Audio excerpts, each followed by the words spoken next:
Naner malakan yam ka nasin kontin bari pode me ki ler me ba jiling. Tega misha alat ka gwase dan Kuäärni ke vice president General Taban Deng guy. Ano. Bane mecha lat ban jiling gwase dan chikijik kene US Ambassador Michael J. Adler. Bikon men le rode re kuma kaka tai dana chalane je ban jiling ka jen report mene. Ngai kondi ala no Taban Deng guy Kuäärni ka vice president ram kelme bum re kuma kama raika president Salva Kiir me yadit kajen tekene to wanti shun kel kaja kaja report be men banamen chalat ka kuma ka bana jeling ta danen yan ka ni kuma president Salva Kiir me yadit bu kon linka janamana akan kono wen yam gwas me jira ma jidit ka no online TV channel gore jeno gender channel le support le subscribe ka de notification ba le je twine ko mi chete ka Läär mi bre gwad me da sho mala shi ke jika pet ka gwad dan don gore jeno de linka ja gore no bi share ga ne ko ken ka bi char ba jato be ke comment gwas man ka ku video ba ku jalak bana we re mandanen de konling Kenya ngai na je gwano South Sudan te we Paul ke jan gwaseme ko ngai kon lat krodien ngai kon diala no South Sudan te we ka do badan ngai ke jano dere we ke ja shui na reide God man dong ne dial ngweni ka leti bej ten kon lat krodien reide te liat ni chiang kore chiang ten ko kuje mone ka te bej chana min gwe kamana na chalat General Taban Deng guy Vice President dum South Sudan menan chalat gwasa bana jelin kel bana kulu wekete ko kene konde kon ka kwen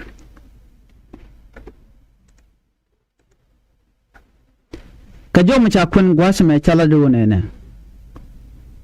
ka chang wal baro ka pay badde kron kin dangro do kel te ka jom cha gor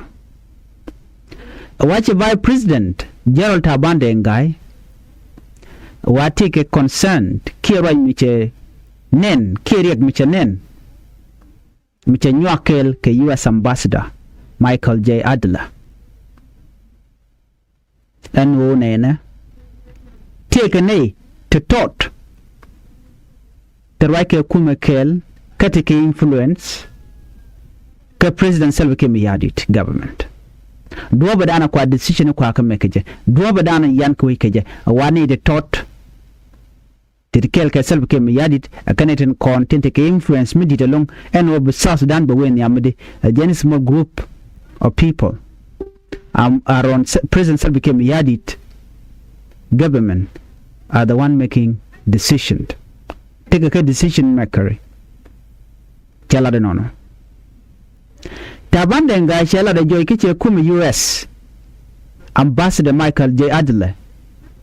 chel lare joji no nena and noka malko kwa malko je support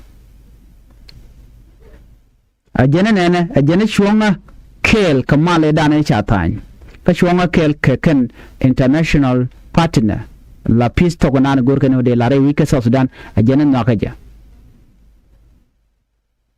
ajene noka manana shalat akuma US ko the president the president they bill pressure and ordained in konen chayen no de kalun ngai kon political detainees taner wan chaga yen by the way she dak mi charkar war chimran ngai kon tigatin manene kan point de sab kem yadit tit ka akol korkush tereti gen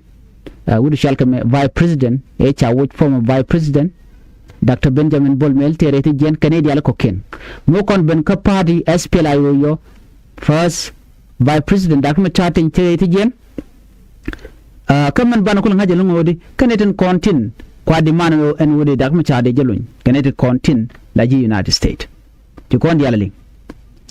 lat keno ne de ne diala kona shayen de kalun but important part na Dr. Machar ajala priority kede diala team ajana nogaje en wo de Dr. Machar de jelun den na nyoga ben kamale dane chatuk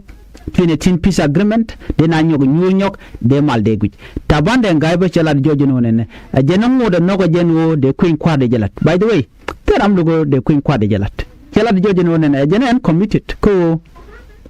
ba queen kwa re ba de dilat ba jen transitional government me ba de caption ko en South Sudan right ke transitional government me cha tan ke 2018 peace agreement adakrama char kan sab ke miyadit en male da ne cha tan chala do de ba na di right a transitional government a jen dan rom gujin tama nay kon ben ngotin kon yan kana ka ngot transitional government jo mo cha jalare nono tane linga no ne Taban de ngai a great leader batele ke choice ke jan time me achin baga bel boko ken chicken maybe dong de ka self kem yadi de can influence ngai kon di alti me chala ne dio je de kon ngat take two thing to be remember but men bar remember long jene ajo we dane chala do ne ajen ne pen je wo der jik ke self kem yadi president self kem yadi chala da joje lungo ne ka public gwade dan chajo te tinga me dane chitok karu wing administrative area me cha tijino ngule ro che wen chala ro de in the state chapin ana waje ke president self kem yadi chanje kaje take ne te tot ten wen mo te pin ka wa ajani chaje block chala de jo nyam na tel mi cheta so do kon gujino de gore je longo no de kan communication kan president batene de kwaje block ajani cha kulin ngwas men go take a small group of people tete aron self ke mayadit ne reti wa kan take influence kaka ne te kon go jeno de kore caption go ngai kon dial everybody love peace ne dial gor kan mal teram long mal even jang nueri do dial all the 64 tribe no kan mal teram long mal tin nueri kan mal na chicken mal look nueri kan the top people to go to them mal dereten gane dial ko ken because some people they are comfortable but nueri chi comfortable ko kwingu ka ngai kon de ke le right now chanang don nueri jaka penal jaka jongle state ka jaka unit state